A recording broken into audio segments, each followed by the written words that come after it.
Buenas a todos. Muy buenas. En el vídeo de hoy os vamos a hablar de una de las pruebas que más se emplea en los procesos de selección para los diferentes cuerpos del Estado, como pueden ser bomberos o policías. Esta prueba es el salto vertical y vamos a intentar daros una receta para que podáis mejorar vuestro rendimiento en esta prueba en sí. Hemos de decir también que en algunas oposiciones se utiliza el salto horizontal. Las recomendaciones que vamos a dar serían también válidas para este tipo de trabajo. No obstante, habría que tener en cuenta que deberíamos de cambiar ciertos aspectos para ser más específicos. Si analizamos la literatura científica, vemos que hay dos métodos de entrenamiento que obtienen mayores beneficios o mejoran el rendimiento más que el resto de métodos. Estos dos métodos son la pliometría y el movimiento olímpico. Respecto al primero, vamos a centrar el vídeo de hoy, y respecto a los movimientos olímpicos, veremos un segundo vídeo donde analizaremos qué ejercicios podemos llevar a la práctica para la mejora del rendimiento del salto vertical.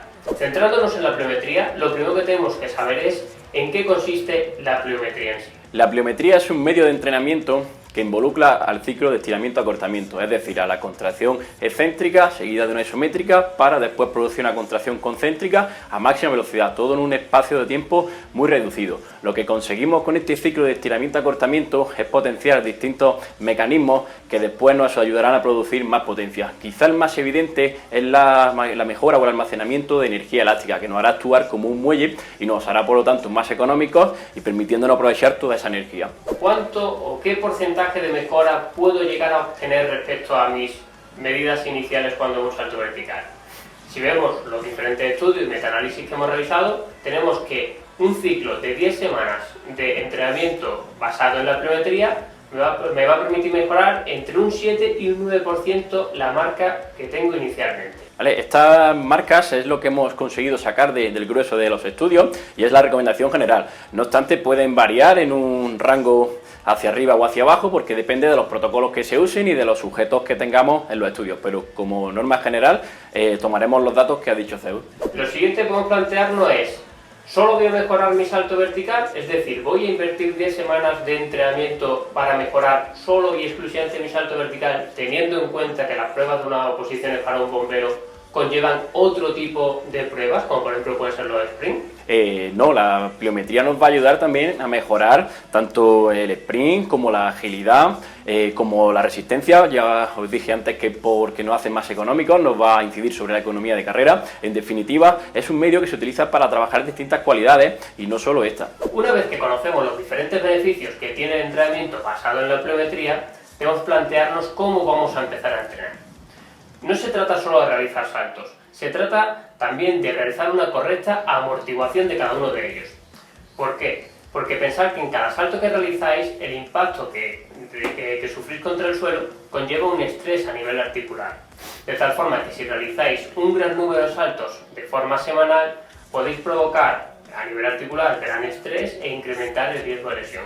Es por ello que el primer paso antes de empezar a saltar es aprender a recepcionar. Una vez que conocemos las diferentes mejoras que podemos obtener del entrenamiento basado en la pliometría, más allá de lo que es puramente el salto vertical, vamos a ver cómo podemos valorar con diferentes tests este incremento del salto vertical. El primer test que tenemos es el SJ o Squat Jump.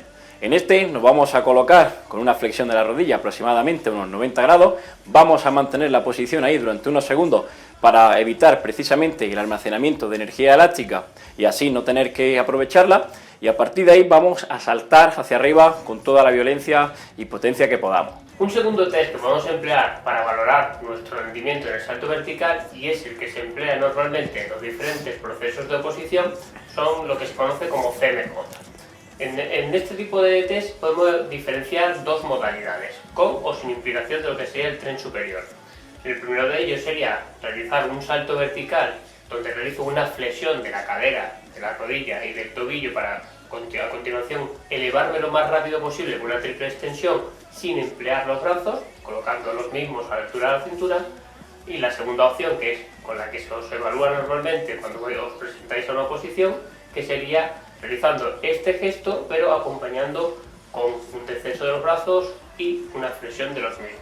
Como tercer test de evaluación tendríamos un drop jump, que consiste en caer desde una altura para después rápidamente invertir el movimiento y volver a salir disparados hacia arriba. Y por último, si sois opositores, En este caso debéis aplicar el trabajo específico de la prueba con la cual se os va a evaluar, que en este caso sería el CMJ, pero empleando la acción de los brazos.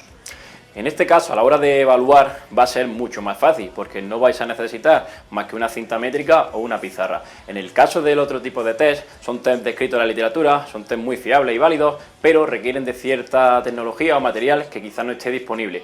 No obstante, a día de hoy, con ciertas aplicaciones, también es muy fácil de medir. Una vez que hemos conocido los diferentes medios o ejercicios que podemos emplear para mejorar nuestro salto vertical, lo siguiente sería saber cuál es la receta con la cual vamos a trabajar.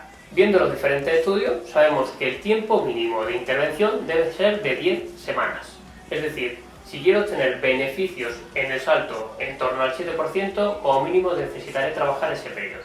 El siguiente concepto a tener en cuenta sería la frecuencia con la cual vamos a trabajar cada semana. En este caso podemos ver diferentes estudios que nos indican que una frecuencia 2 obtiene los mismos beneficios que una frecuencia 4. Por lo cual, lo ideal sería en este caso, para realizar un entrenamiento más eficiente y que conlleve menor riesgo de lesión, apostar por la frecuencia 2. Si analizamos el número de saltos que vamos a realizar en cada sesión, los estudios nos indican que realizar entre 50 y 60 saltos en cada una de ellas puede ser un número óptimo para mejorar el salto vertical. Por último, determinar que el tipo de salto que vamos a emplear no va a ser bien o CMJ, o DJ o SJ, sino utilizar una combinación de los tres. A esto hay que tener en cuenta que cuando realicemos el drop jump podemos jugar con las alturas, es decir, podemos iniciar el entrenamiento con alturas inferiores, en torno a 20 centímetros aproximadamente, y podemos ir subiendo. Pero esta altura o el incremento de esta altura no va a ser el factor determinante para la mejora del salto vertical, por lo cual no os obsesionéis con saltar cada vez de un punto más alto, ya que el riesgo de lesión igualmente se incrementará. También hemos de destacar que es muy importante que trabajéis en base al tipo de salto que os piden durante la prueba o en base a las demandas deportivas si entrenáis para ello. Por lo tanto, la especificidad se hace fundamental y vais a utilizar los saltos con distintos vectores de fuerza o de trabajo o con distintas alturas según lo que busquemos. Igualmente, si sois deportistas, por ejemplo, siempre intentar acabar combinando este salto, o sea, el salto en sí, con diferentes habilidades, ya sea rematar un balón, encestar una canasta, etc. También tenemos que decir que normalmente se trabaja combinado con el trabajo de fuerza, que es lo que decíamos al principio del vídeo y que vamos a ver en el siguiente, es decir, con los movimientos olímpicos. Por lo tanto, probablemente la potencia de este tipo de entrenamiento mejore o aumente si lo combinamos con trabajo de fuerza, ya sea un trabajo tradicional o, como vamos a ver, y repito, con movimientos olímpicos. Como podéis ver, tenéis una receta para empezar a trabajar vuestra mejora en el salto vertical. Ponerla en práctica y cualquier duda que tengáis respecto a la dosis de trabajo, respecto a los diferentes ejercicios que hemos planteado para ello, o lo que haga falta en relación al salto vertical, escribidnos en los comentarios e intentaremos resolver todas vuestras dudas. No obstante, ya sabéis que planteamos un segundo vídeo y que probablemente muchas de estas ya sean resueltas en ese. Así que nos vemos en el siguiente. Un saludo. Hasta luego. You are